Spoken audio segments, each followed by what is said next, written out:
A paz do Senhor, amados. Mais uma escola bíblica, tratando agora um pouco do perdão no Novo Testamento. Então, hoje nós vamos começar a nossa aula abrindo as nossas Bíblias no livro de Romanos, capítulo 4, versos 7 e 8. Então, livro de Romanos, capítulo 4, versículos 7 e 8. Ok? Todos acharam? O texto diz assim: Bem-aventurados aqueles cujas maldades são perdoadas e cujos pecados são cobertos. Bem-aventurado o homem a quem o Senhor não imputa o pecado. Então, não obstante de como foi a última aula do Antigo Testamento, nós começamos aqui também tendo ainda essa mesma ideia. O mesmo Deus do Antigo Testamento é o Deus do Novo Testamento. O perdão trazido no Antigo Testamento ainda é o mesmo perdão do Novo Testamento. Então, ainda existe o perdão com relação nós com Deus. Então, a Bíblia deixa claro aqui pela carta de Romanos, escrita pelo apóstolo Paulo, que nós somos mais do que bem-aventurados, nós somos mais que felizes quando Deus não imputa pecado sobre as nossas vidas. Quando Deus perdoa as nossas maldades e as nossas transgressões. Isso nos faz felizes. Eu quero ressaltar agora um texto que só aparece no Evangelho escrito por Lucas, capítulo 23, versículo 34. Então, estamos falando de um texto da crucificação de Jesus, que muitos conhecem, mas eu talvez não sei quantos sabiam que ele só aparece nesse Evangelho. Então, Lucas 23, verso 34, parte A, diz assim: E dizia Jesus: Pai, perdoa-lhes, porque não sabem o que fazem. Esse é o único texto que eu achei no Novo Testamento que vai falar sobre um perdão dos pecados sem que haja o pedido de um arrependido para ser perdoado. Então, nesse texto, a gente poderia entender que Jesus, olhando o que os homens estavam fazendo, o ato da sua crucificação, ele está dizendo assim, eles não compreendem completamente o sentido dos seus atos. Ao contrário, muitas coisas do que eles estão fazendo, na verdade, é para que se cumpra toda a Escritura que fala sobre o sacrifício do Cordeiro. Então, eles tinham, sim, consciência do que eles estavam fazendo. Então, eles zombaram, eles cuspiram no seu rosto, eles açoitaram, eles colocaram uma coroa de espinhos, eles vestiram o manto, tudo isso conscientemente. Mas o que ele estava querendo dizer ao pedir ao Pai que os perdoasse é que eles não tinham a compreensão de que, na verdade, existe algo sobrenatural acontecendo no momento da crucificação de Jesus Cristo. E é sobre isso que Jesus pede ao Pai que os perdoe.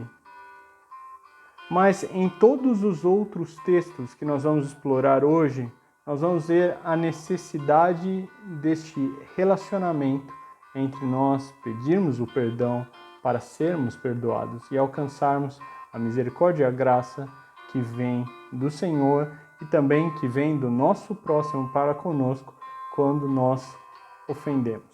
Ok?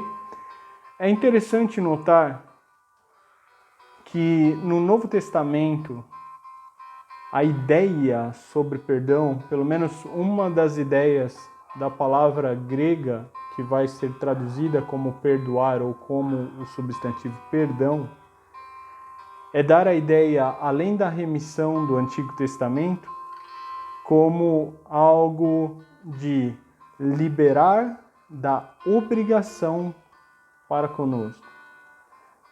Remir, e aí pode ser remir uma dívida, uma ofensa, uma falha, um pecado, uma blasfêmia, uma transgressão, um pecado individual e outras situações. E uma coisa ainda mais notável é que quando ele aponta um possível sinônimo ou palavras sinônimas a este radical, em determinado momento ele aponta a graça como uma possibilidade de sinônimo do perdão. Mas aí ele interpreta, e aqui eu estou dizendo os autores que fazem a chave bíblica e o que é um auxiliar, porque afinal eu não estudei grego e hebraico, então preciso de alguém que tenha estudado para entender um pouco mais desse sentido. Então eles descrevem como a graça uma possibilidade, só que com a seguinte diferença em relação ao perdão: graça indicando a disposição do perdoador, enquanto o perdão ele expressa o resultado da aceitação dessa graça. Então, quando nós vemos a graça como um sinônimo de perdão, ela tem esse sentido um pouquinho diferente, que é a atitude do perdoador para com aquele que foi perdoado. E o perdão passa a ser quando eu aceito a graça do perdoador. Ok? Então, estamos dizendo de faces diferentes da parte do perdão. Um é o ato de quem tem o poder de perdoar, o outro é receber essa obra do perdoador. Ok? Então, dando sequência à nossa aula, vamos então ao seguinte texto. Abram as suas Bíblias no Evangelho escrito por João, capítulo 20, verso 23, 22 e 23. Então, Evangelho de João, capítulo 20, verso 22 e 23. Jesus Cristo havia ressuscitado e apareceu a alguns dos discípulos. E ao aparecer, ele faz o seguinte: e havendo dito isto, assoprou sobre eles e disse-lhes: recebei o Espírito Santo. Verso 23. Aquele a quem perdoardes os pecados, lhes são perdoados. E aqueles a quem os retiverdes, lhes são retidos. Vou repetir o verso 23. Aqueles a quem perdoardes os pecados, lhes são perdoados. E aqueles a quem os retiverdes, lhes serão retidos. Olha a importância que Deus deixa na mão dos discípulos. Se antes nós víamos no Antigo Testamento o perdão dos pecados sendo usado unicamente por Deus, ele era o sujeito ativo de todas as frases que envolviam a ação do perdão, agora Jesus dá essa autoridade aos seus discípulos, consequentemente à sua igreja. Com que propósito? O propósito é que nós possamos distribuir essa graça de Deus e agir como Jesus Cristo agiu, perdoando as pessoas independente das suas ações. Agir de uma forma extraordinária, agindo como Jesus Cristo, ele agiu. E mostrando o seu exemplo, nós também agora, sendo enviados por Jesus, somos comissionados, segundo a sua autoridade, a perdoar os pecados. Mas é interessante porque o perdão deste pecado começa a ser colocado em alguns textos com algumas restrições da nossa parte. Deus olha a nossa ação de perdão para também olhar se perdoa-nos ou não nos perdoa. Você sabia disso? Vamos olhar alguns textos para que isso fique um pouco mais claro. Então, abram as suas Bíblias no Evangelho escrito por Mateus, capítulo 6. Nós utilizamos esse texto para falar sobre perdão, porque essa é a oração modelo deixada por Jesus Cristo no Sermão do Monte. Verso 12, se os irmãos lembrarem, a aula passada ou retrasada eu falei sobre isso. Verso 12 ele diz: perdoa-nos as nossas dívidas, assim como nós perdoamos aos nossos devedores. Verso 14: porque se perdoardes aos homens as suas ofensas, também vosso Pai Celestial vos perdoará a vós. Se, porém, não perdoardes aos homens as suas ofensas, também vosso Pai vos não perdoará as vossas ofensas. É interessante, esse discurso vem antes ou depois do texto que eu li em João? Bom, se você relacionou que aquele era um capítulo após ele ter morrido e ressurreto e encontrado os discípulos, e esse aqui é o Sermão do Monte, um dos primeiros sermões que ele executa, este é anterior. Então Cristo já tinha ensinado aos seus discípulos que a medida com que nós perdoamos aos nossos irmãos é a medida com que Deus nos perdoa. E por que ele estabelece essa primeira relação?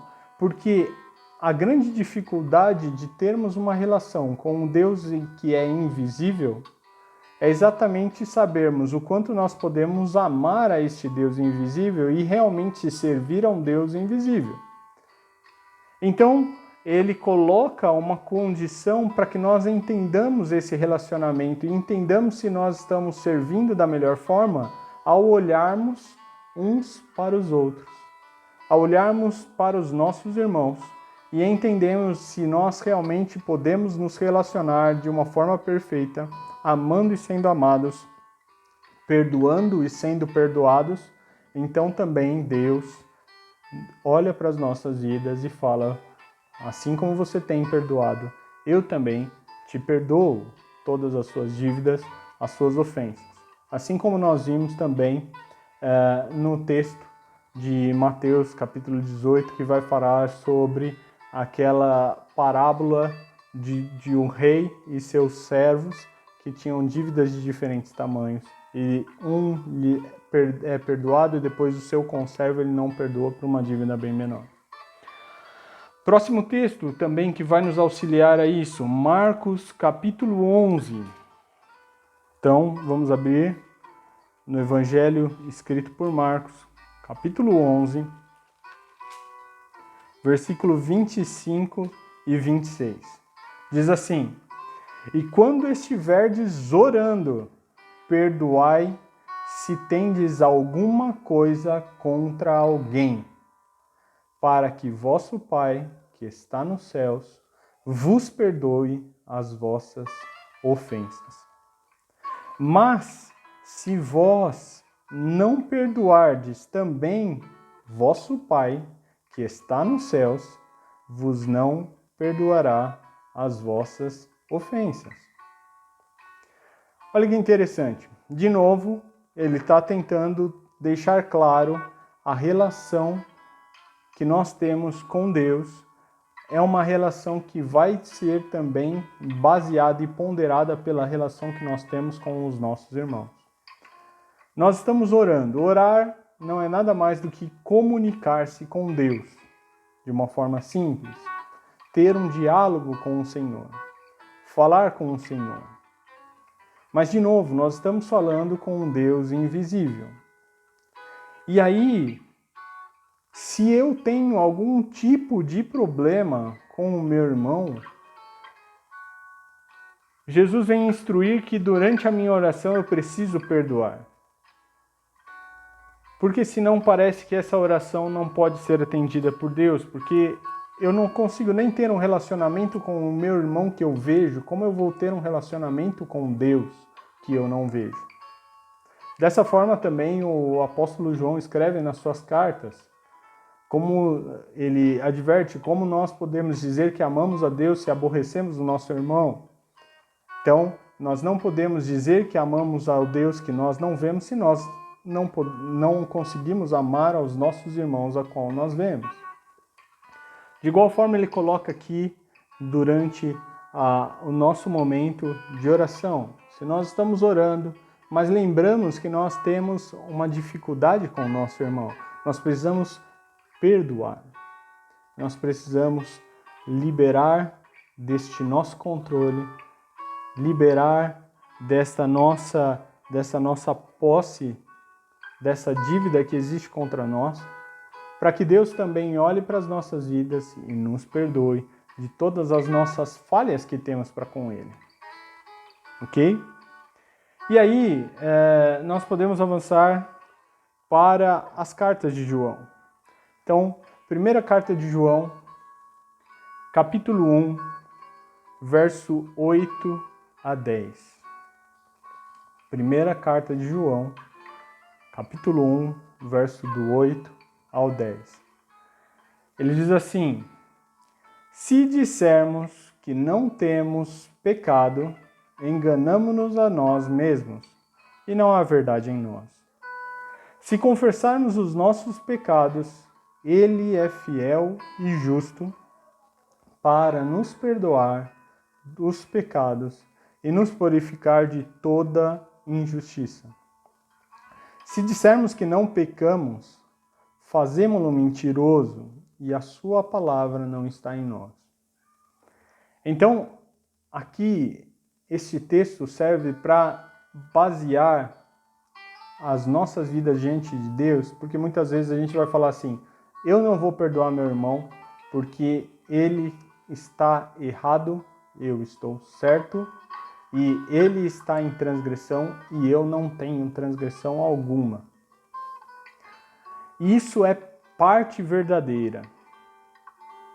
Então, ela é, no fim, uma mentira. Por quê? Qual que é o problema? Nós todos somos pecadores. Nós todos carecemos da graça de Deus. Nós todos temos ainda falhas. E eu vou repetir isso para deixar bem claro aos irmãos. Eu já disse isso em algumas aulas e algumas pregações. Se nós fôssemos perfeitos, nós não estaríamos mais aqui. Deus já teria nos recolhido.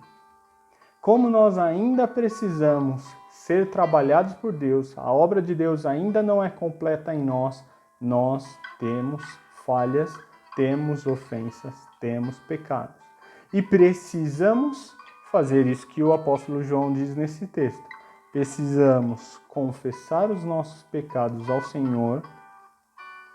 E aqui ele não está dizendo de confessarmos uns aos outros, porque ele está dizendo que quem é fiel e justo para perdoar os nossos pecados é Deus.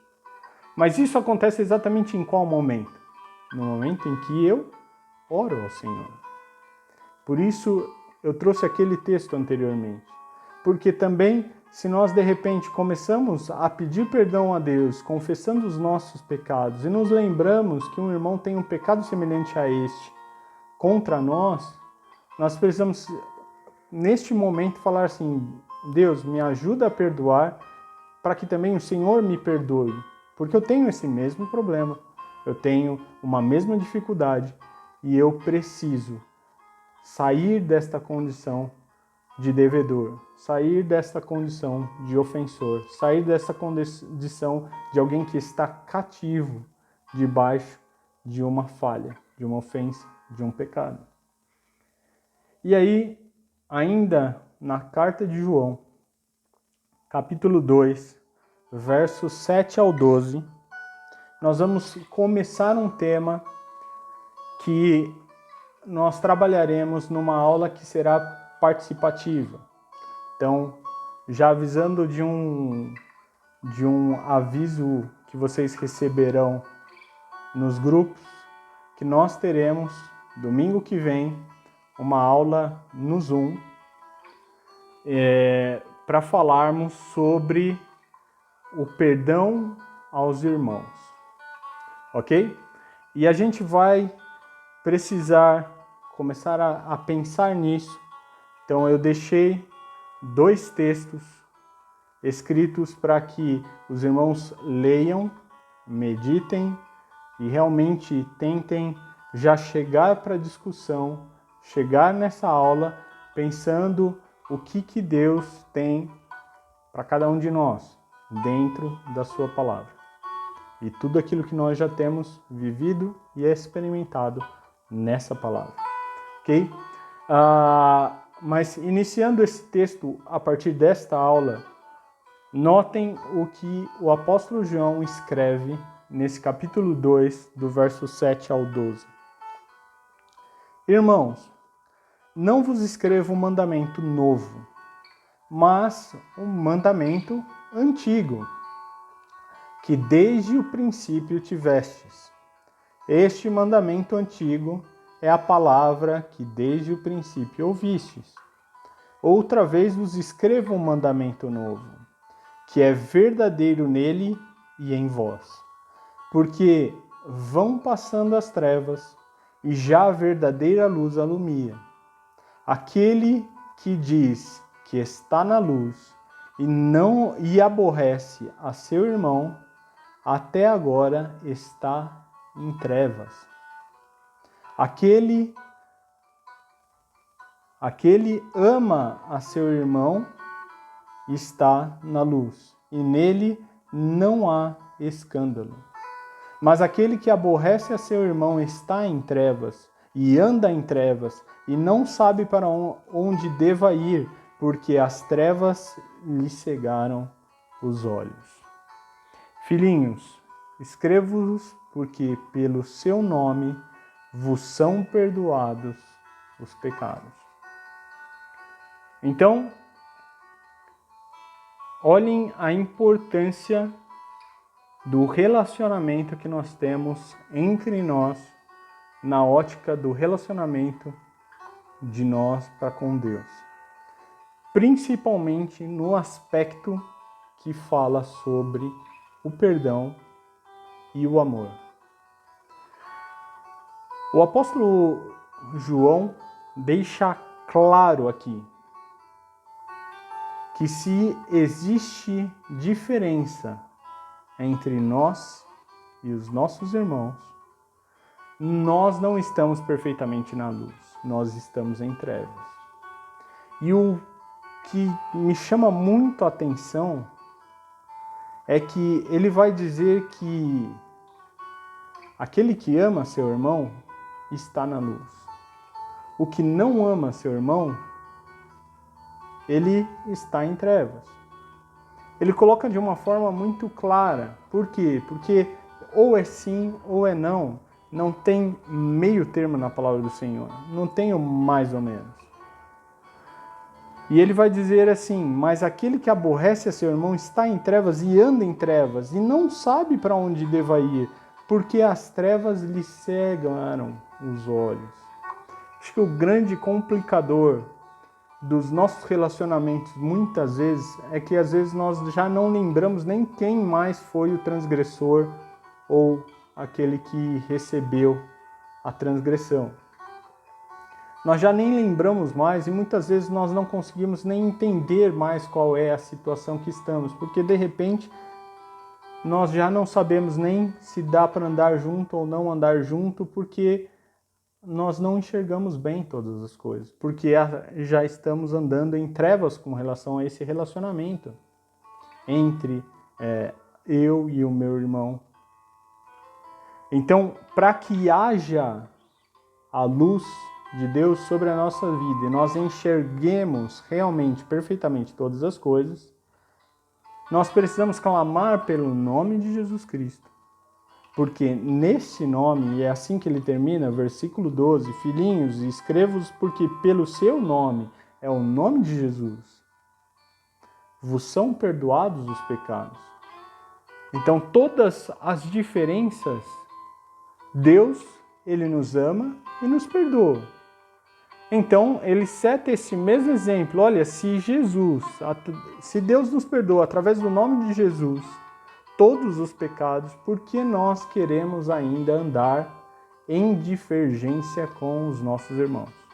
E isso é o assunto que nós vamos trabalhar na próxima aula. Então vamos trabalhar em cima de dois textos, principalmente, e depois a gente pode discutir durante a aula, fazer as perguntas e realmente explorar o quanto nós podemos ainda ir além nesse entendimento bíblico. Amém? Que Deus os abençoe. Então, vamos lembrar, no Novo Testamento, o que era do Antigo Testamento permanece, só que agora começa a se ampliar um sentido, porque agora não só Deus é aquele agente atuador do perdão, mas Jesus nos dá poder e autoridade para sermos também agentes perdoadores. Essa é uma grande responsabilidade que Jesus deixou para mim e para você. Então, que nós hajamos com essa responsabilidade, respondamos a Deus da forma como Ele espera de nós e que possamos nos amar uns aos outros com um amor que vem de Deus, a fim de perdoarmos e podermos caminhar juntos, tendo assim a luz de Deus sobre nós. Paz, Senhor.